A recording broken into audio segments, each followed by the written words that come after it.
Talagang labis na nalungkot at nasaktan si Chick sa ginawa sa kanya ni Wannaply. 2 taon pala kasi silang magkaduo ni Nana De Coco. At bigla mo na lang malalaman may bago na pala si Nana De Coco. Pero bakit ganun, Chick? Nung si Nana De Coco pa yung naghahabol sa'yo, parang wala kang pakialam sa kanya. Ngayong meron na siyang nahanap na totoong magmamahal at mag-aalaga sa kanya. Ikaw pa ito ngayong mukhang biktima. Hindi sa kinakampihan ko si Wannaply kasi may mali din talaga itong si paring Chick. Bakit? Dahil ang babae kapag hindi mo pinahalagahan, balang araw magugulat ka na lang wala na siya sa iyong harapan.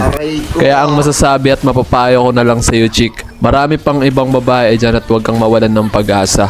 Ipagpatuloy mo lang yung ginagawa mo. Huwag kang panghinaan ng loob. Dahil marami ka pang babaeng makikilala. Kasi wala tayong magagawa kung hindi talaga kayo ang para sa isa't isa. Kaya sa ngayon pa lang, simulan mo nang pumunta sa gym, magpalaki ng katawan, magpayaman ka at magpatalino ka. Magkaroon ka ng 6 packs na abs at balang araw mapapatanong na lang si Nana De Coco.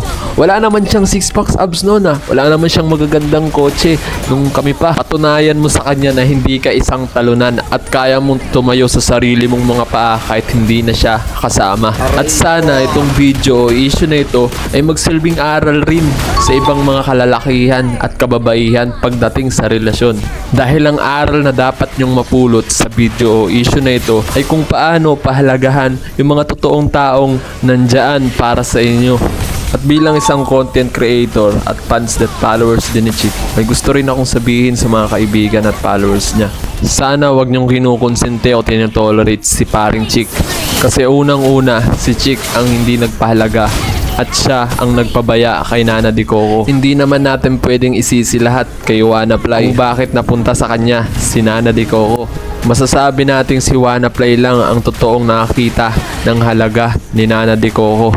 Masakit rin kasi para kay Nana De Coco yung ginawa ni Chick dahil binaliwala lang ni Chick yung nararamdaman ni Nana De Coco para sa kanya. Bahala ka sa buhay mo. Ginusto mo yan eh.